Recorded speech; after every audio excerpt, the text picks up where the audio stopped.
This coach is traveling from Rio de Janeiro to Lima, around 6,000 kilometers across the South American continent. It's the first time that a bus company has attempted this route, and it will be the longest in the world. The passengers have already crossed Brazil and are now traveling through the Amazon basin towards the Andes in Peru.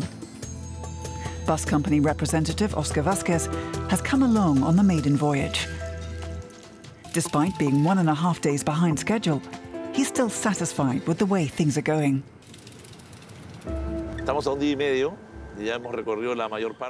We've only got a day and a half left to go. Most of it's behind us. And now we're only 1,400 kilometers from Lima. I'd like to have gone there too, but I need to sort a few things out and improve some of the organization. So the next bus out on this route will have it easier.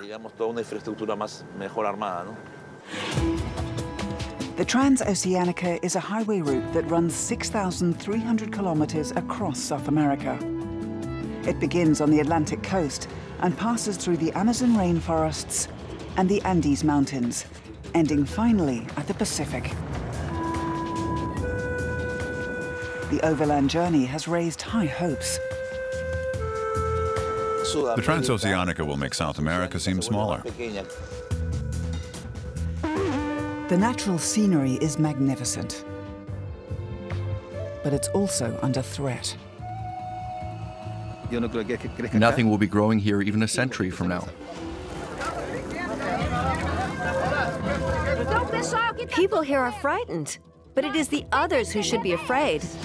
No bus trip is like another. You know when you leave, but not when you'll arrive.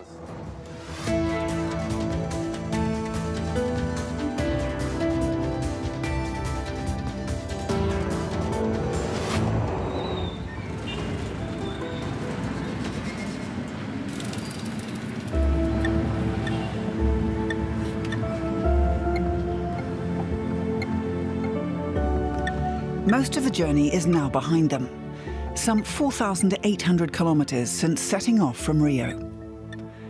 A number of the passengers have already spent 4 nights on the bus, which is now running a day and a half behind schedule, mainly due to roadblocks, traffic congestion, and a broken window.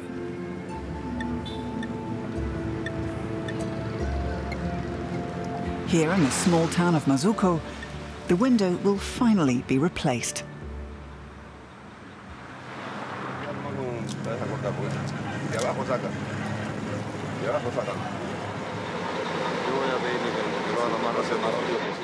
Where can I get a taxi? Here? Over there. Oscar Vasquez organized the maiden voyage of the new line from Rio to Lima for the Peruvian bus company Ormeño.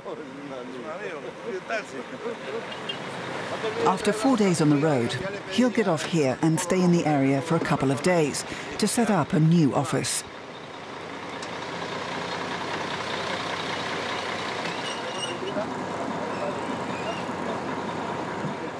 All the drivers and passengers get off the bus too. The repair will take at least 3 hours. But it's a chance to get some fresh air and chat with the locals.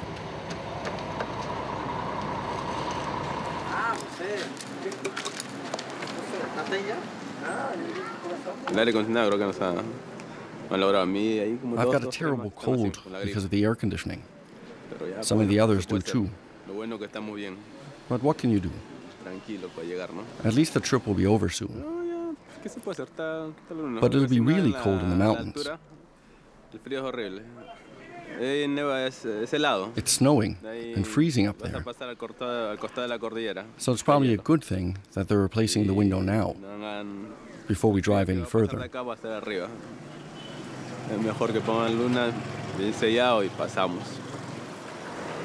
Bus driver Daniel Mancia uses the downtime to check the winning lottery numbers.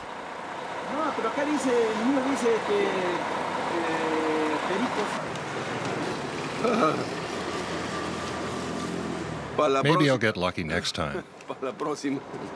How much is in the jackpot? 6,300,000 sol. That's about $2 million. That'd make life a whole lot easier. I always buy tickets. Who knows, I might get lucky and win one of these days. I didn't hit the jackpot this time, but I'll keep the tickets, because sometimes there's a second drawing. And if that's no good, well, I'll just keep on trying. Fortune may smile at me one day. La diosa Fortuna se acuerde de uno.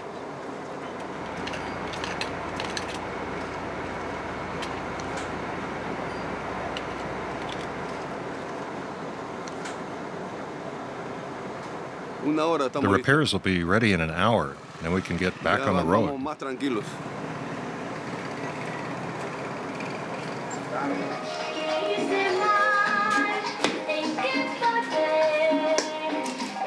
The window was shattered 3 days ago in Brazil.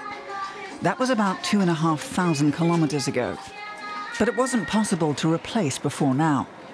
The only glacier the Peruvian drivers are aware of along the route is the one here in Madre de Dios province. It's crucial that the window be fixed before the coach passes through the Andes. It may still be 35 degrees Celsius down here, but 4,500 meters higher up, during the night, temperatures will drop to around freezing.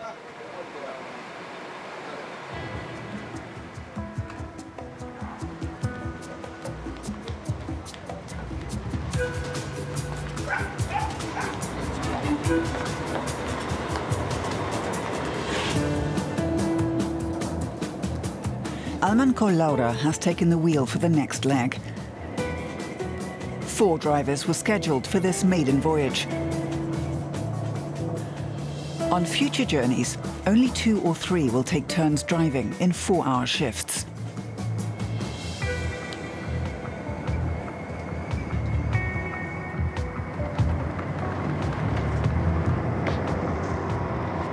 The bus is getting closer to the Andes, which means it's also approaching the final destination, Lima.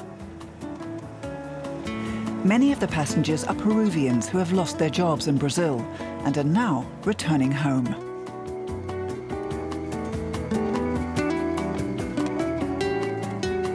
The reason I left was to earn more money, but it didn't work out. So now I'm heading back home. I hope to earn more in Peru.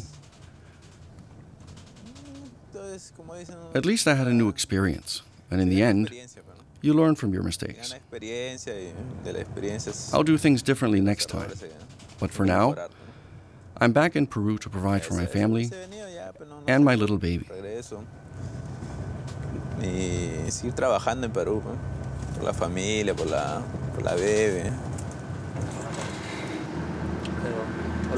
For the 2 German tourists on board, the grueling long-haul bus trip is just part of a great adventure.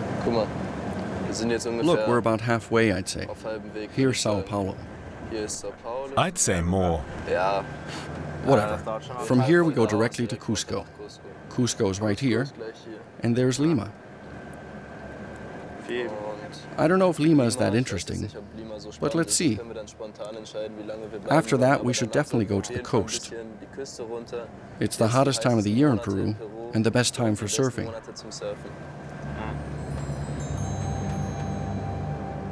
We can always go back to Cuzco.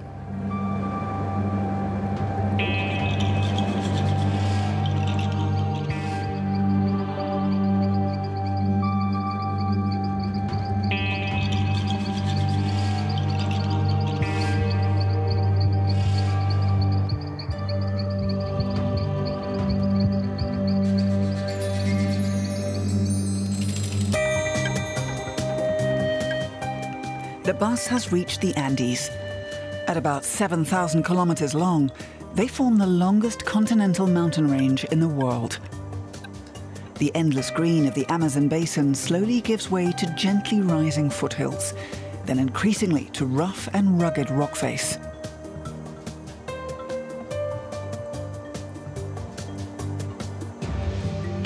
The Incas revered these mighty mountains and referred to them as Apu, a name given to powerful mountain spirits.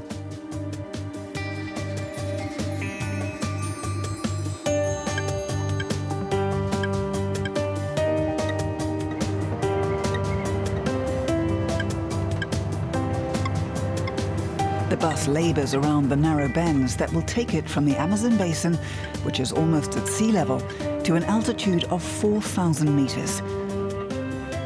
For every 200 meters they climb, the temperature drops by 1 degree.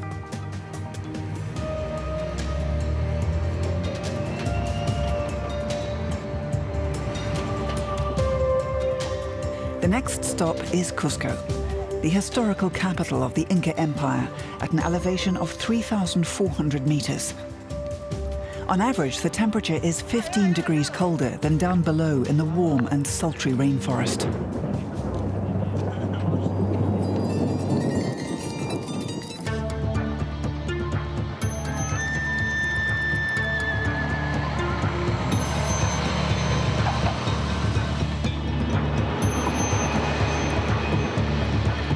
But to get to Cuzco, the bus has to conquer the highest pass along the route, Abra Pierhuayani, at 4,720 meters above sea level.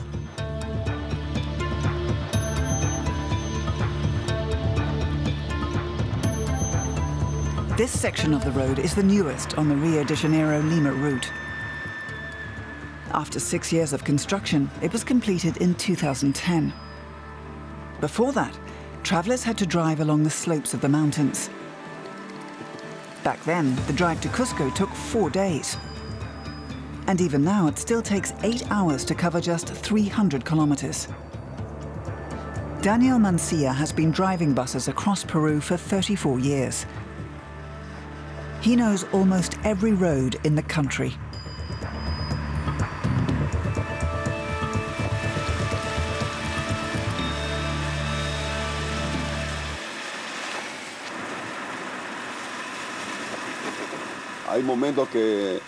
One minute you're at an altitude of 4,700 meters, and the next you're back down at 200. Driving in the Andes is really difficult. It requires total concentration. You may have to cope with altitude sickness, vomiting, and headaches. And that's why, if you know you're going to be driving in the mountains, you should only eat a light meal beforehand. And always have lemon candies with you.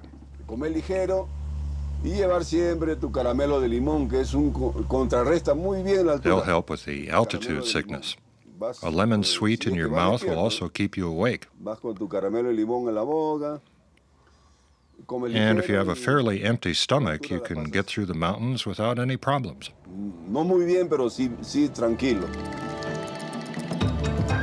At 5 o'clock in the morning, the bus enters Oropesa, a small village just outside Cuzco. It's a special place. Around 300 families live here, and almost all of them bake bread. Oropesa is the region's bakery. But there's no large bread factory here, only small family businesses. Sandra Juaro has already been hard at work since 4 o'clock this morning.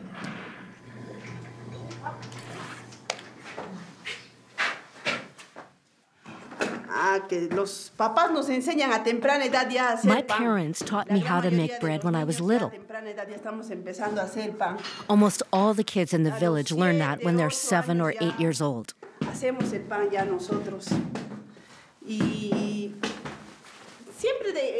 Every generation passes the craft on to the next one. My children will bake bread too. That's how most people in our village make a living.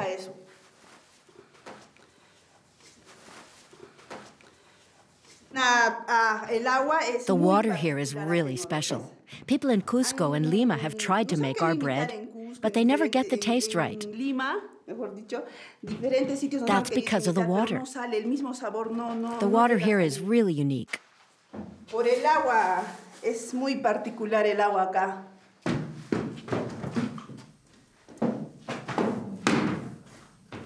The village specialty is large loaves of yeast bread filled with crushed ground wheat.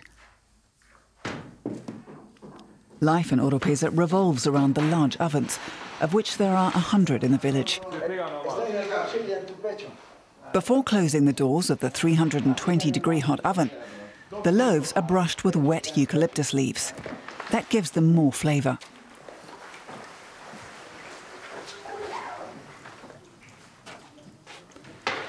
This oven is currently being used by Sandra and her father Pio Jurado.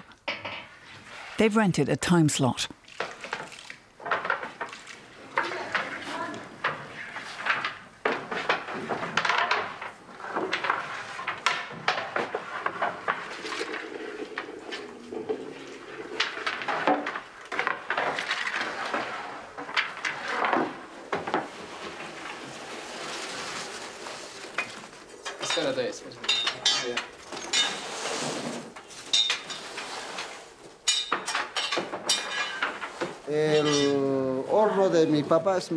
My father's oven is a relic from the colonial era. It has beautiful stone arches, but it's out of commission.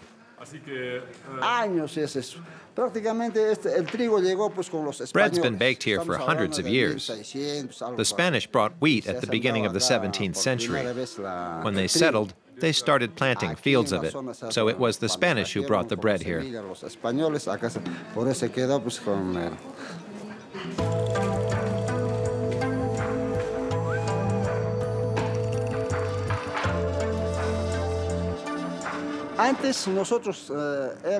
Transporting the bread used to be difficult. We used baskets like this. We made them from twigs we found in the mountains. We'd wrap the bread in blankets and put it in the baskets and use donkeys to take it to Cuzco.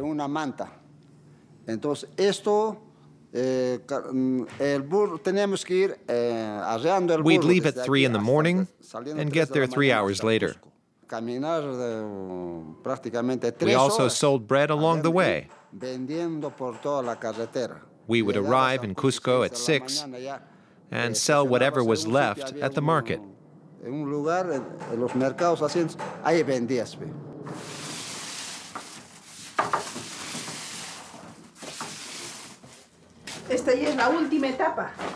This is the final step. The bread is still warm and soft, so you can squeeze it a little. That makes it easier to sort and pack in rows.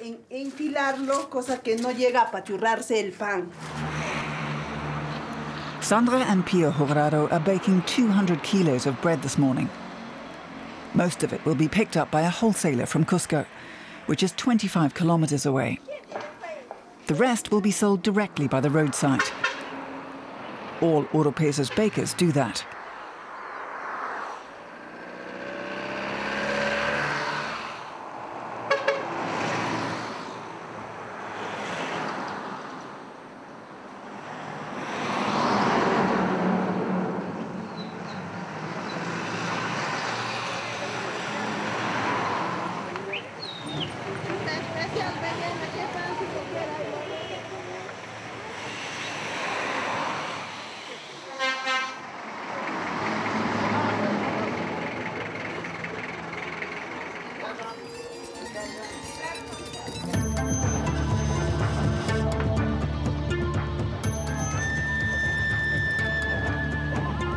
The village is situated in a densely populated valley that leads directly to Cuzco.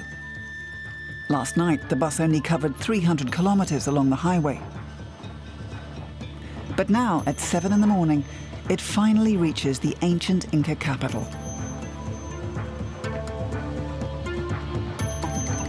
It's the end of the journey for some of the passengers.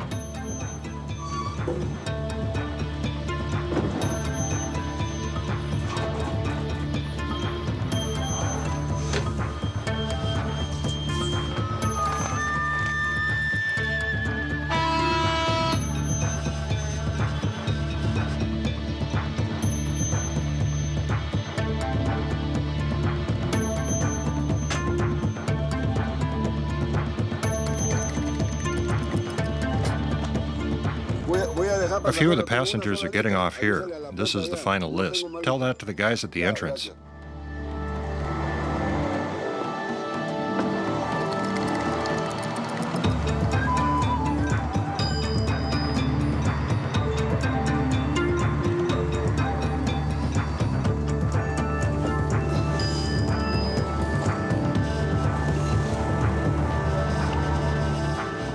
Daniel Mancia will stop here for an hour. The passengers seize the opportunity to get off the stuffy, smelly bus. Like most of them, Alejandro has been on board since Sao Paulo, 120 hours ago.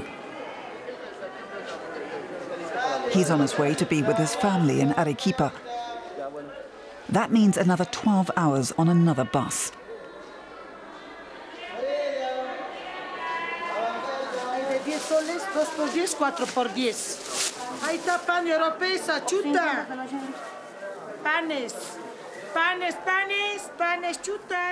Bread from Oropesa is also on sale at the bus station.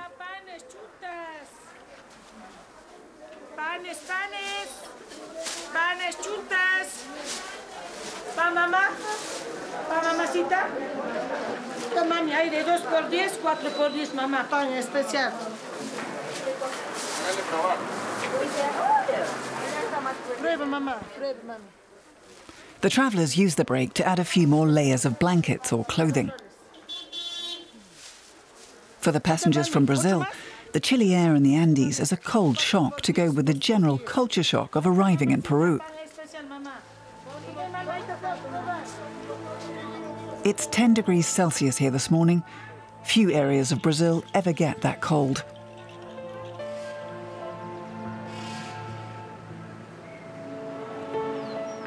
Cusco, the indigenous name for Cusco, means navel or nucleus, which gives some indication of how important it once was. But Cusco lost its status almost 500 years ago. For centuries, the city was the center of the Inca Empire, until the Spaniards came and burnt it down and built their own palaces on its walls. Yet it's still closely associated with its imperial past. Today, Cusco is a tourist magnet and the starting point for tours to the historic sanctuary of Machu Picchu.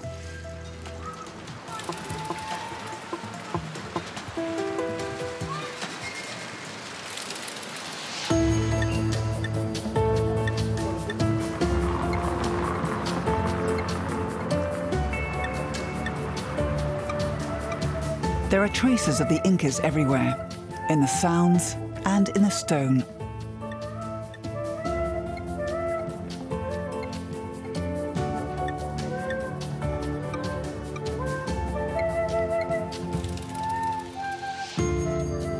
The monumental buildings stand on foundations dating back to the pre-colonial period, a daily reminder of the defeat of the Andean Empire and the old mountain gods.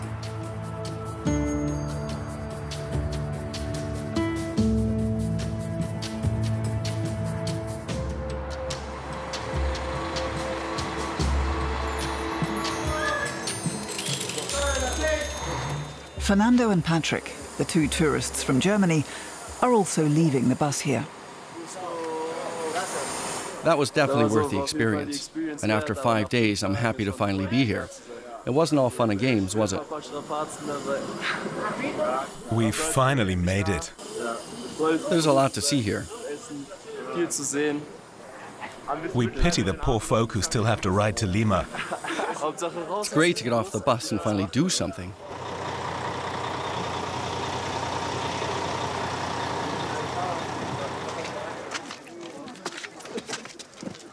The two young men head straight to Machu Picchu. The 500-year-old ruins are situated on a ridge above the Urubamba River, just over 100 kilometers from Cusco.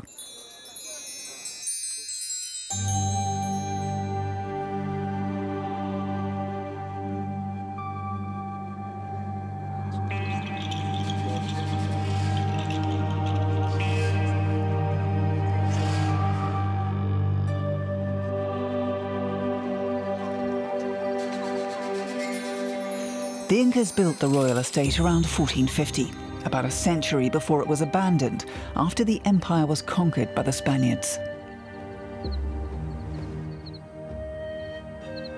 But nobody knows for certain why it was built.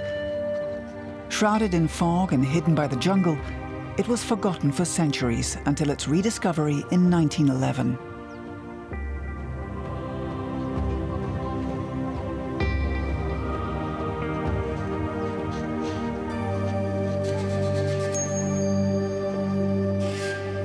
Machu Picchu is crawling with tourists. We were the first ones here today, but within an hour it was packed. People everywhere, all taking pictures. It's mass tourism.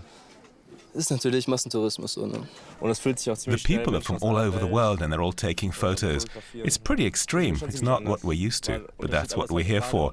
And we're glad we've reached our destination.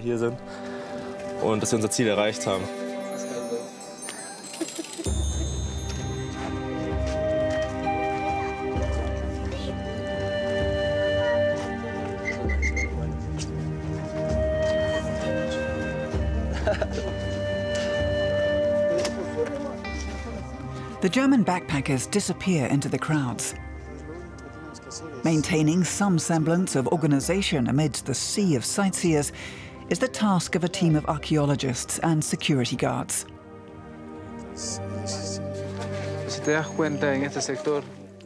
Carlos Bombilla and Brian Cabrera are observing crowd behavior and trying to determine ways of making the operation more efficient, while at the same time protecting the historic and fragile site.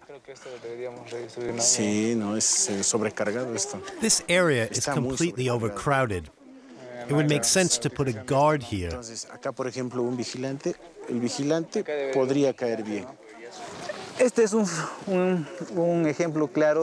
This here really shows how much wear and tear the visitors cause.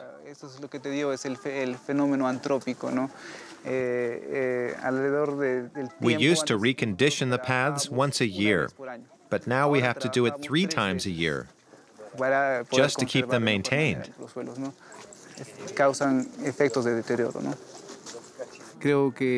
I think we have to limit the number of visitors to the sanctuary of Machu Picchu.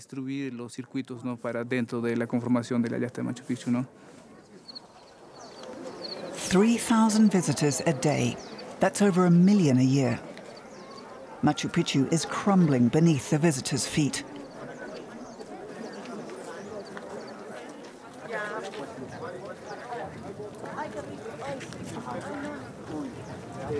Security cameras and guards are supposed to help guide and control the crowds.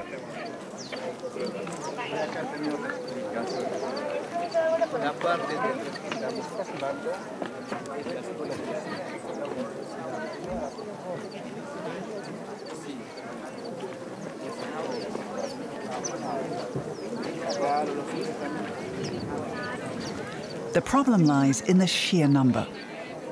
One person sitting on a wall won't cause it to fall, but 1,000 a day would eventually wear it down at some point.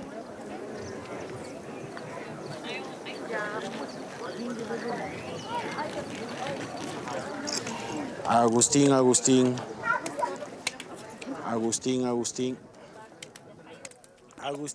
Security Chief Carlos Bombilla has other problems too.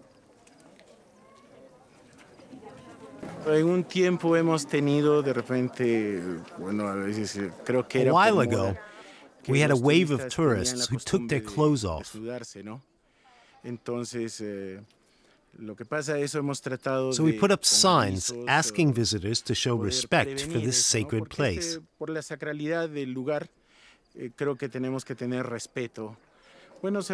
In general, we recommend that visitors bring as little with them as possible, just small backpacks. Hiking sticks are prohibited and picnicking is not allowed, which unfortunately people frequently want to do.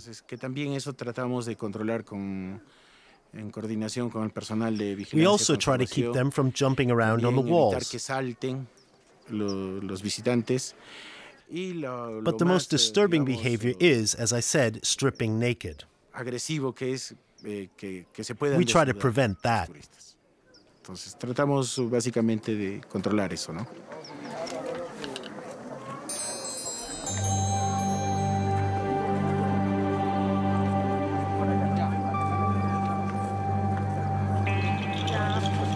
An entry ticket for foreigners costs the equivalent of 34 euros.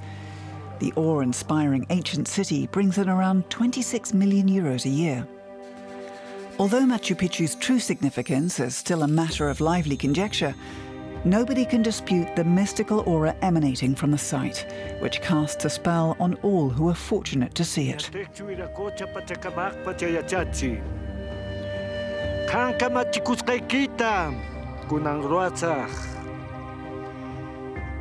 Gran Espíritu, umanchistayak anchachi,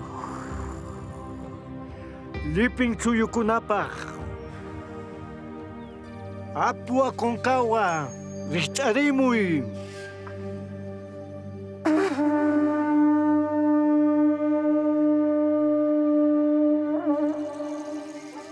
Francisco Miranda still practices the ancient religion of the Incas and prays to the mountain gods to appease them for the damage caused by the tourists.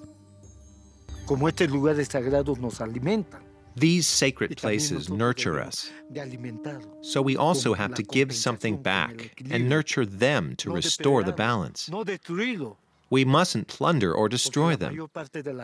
Most people just suck energy from the holy walls. They touch them with their hands. But what happens?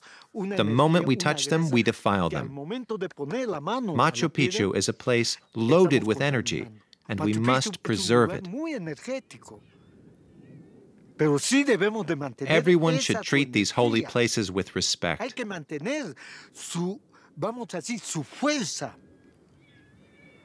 Not just here in Peru and at Machu Picchu, but all over the world. These places should not be over-commercialized.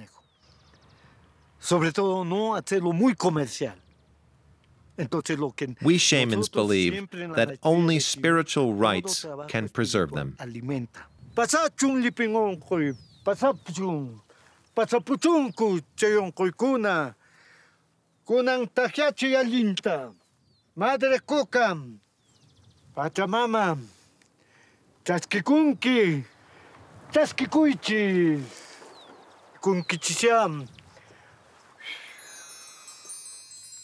atun kochamanta hamun, koa, lui on koikunata pichanampa.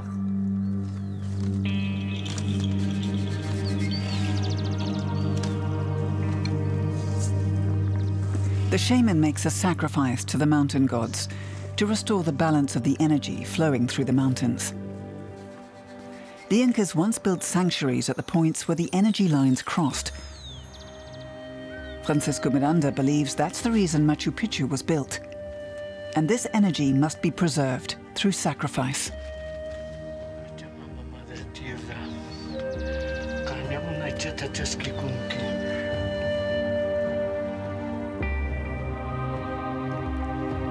After the ritual, Francisco shares a secret with us.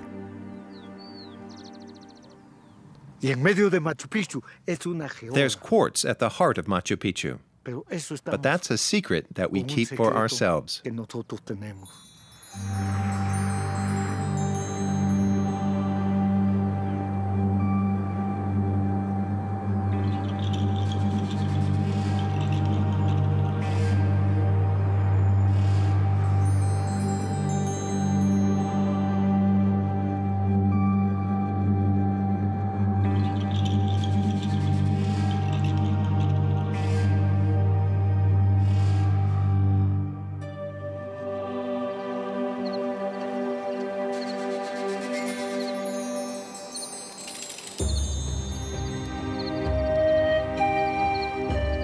In the near future, visitors will be able to ride a cable car to Machu Picchu from the tourist town of Aguascalientes.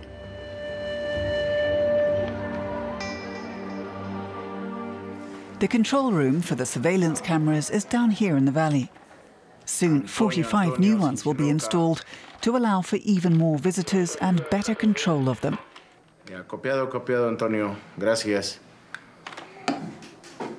Sure, of course, we always want more visitors.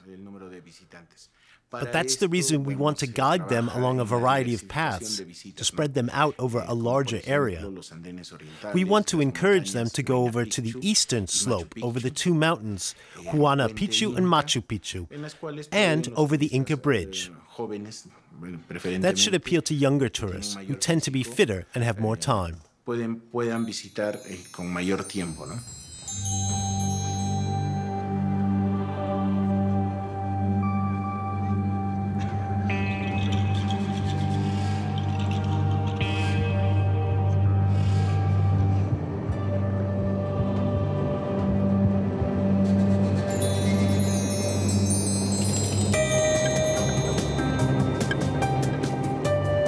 The bus from Rio has already left Cuzco and is now driving through the Andean highlands. The hilly plateau between the western and eastern outcrops of the Andes is 600 kilometers wide, and the road is good. Gone are the days when only mud tracks snaked over the 4,000-meter-high passes. This section of the highway was first paved in the 1970s. In the 1990s, it was expanded to 2 lanes. It was a real odyssey back then. It took 6 or 7 days to get from Lima to Cuzco. On this road, we can do it in 21 hours. You can imagine what a difference that makes.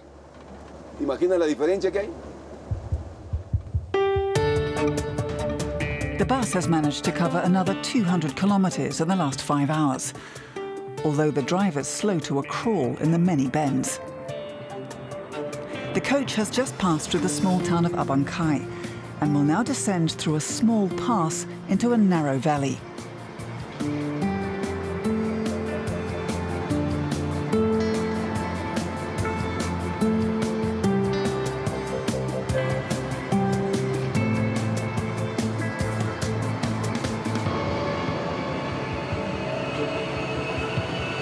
After more than 4 days on the bus, the passengers now have to endure the most discomfort. They're shaken about in the curves and are suffering from headaches and nausea due to the thin air. Everyone is ready for the journey to end. The only time they can relax is during the breaks.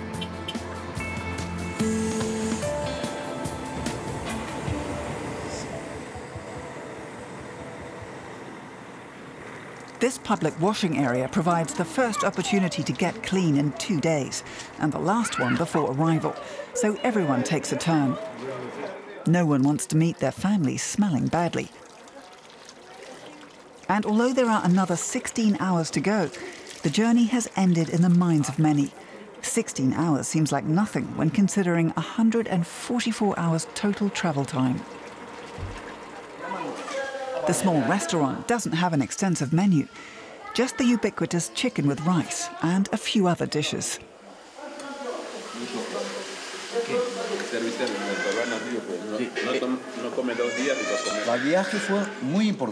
This trip was a big deal for me. I wanted to do it because I was in the mood for adventure. You wanted to share the pain and agony. I didn't expect that. I wasn't prepared for that. That's not what I heard. You were game for anything. Yes, I wanted to know what it was like, but I didn't prepare myself well enough. I've enjoyed it, and I'm still enjoying it. I can tell my grandchildren about it, but there's no way I would ever get into this bus again. Next time, I'll fly. 7 hours and I'm there. No sore throat, no fever, nothing like that.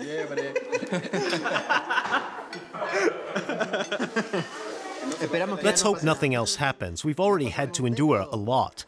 Hopefully nothing else will go wrong.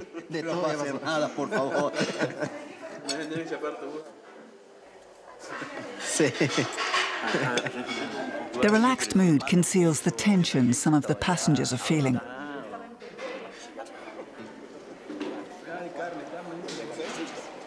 Jacinto will see his family for the first time in 7 years. Auto mechanic Johan lost his job in Sao Paulo during the economic crisis and now plans to start afresh in Lima. Lima, that's all I'm thinking about now. Just one more day and one night to go. Tomorrow at 5, I'll be home in Lima. I'm anxious to get there. Who knows what awaits me, the problems I'll have to deal with first. I'm already thinking about it.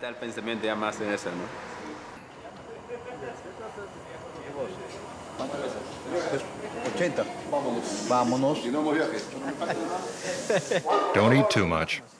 We still got a way to go.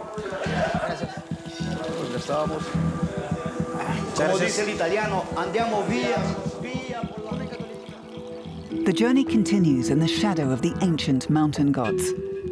The Incas divided the world into 3 realms. The upper world, Hananpacha, or realm of the gods. The middle world, Kaipacha, the physical realm inhabited by humans. And Uhupacha, the underworld, which begins at the bottom of the deep ravines. The 3 realms were connected by caves, springs, rainbows, and lightning. Daniel Mancia has already experienced a lot on this maiden voyage, more than on his regular runs. On the day we arrive, I'll get myself settled and then I'll visit my mother. I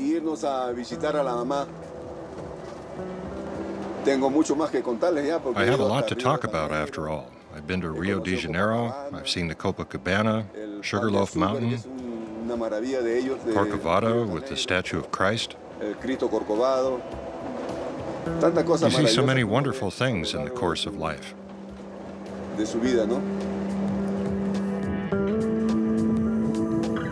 But this record-breaking tour across the South American continent isn't over just yet. There are still 900 kilometers to go before they arrive in Lima.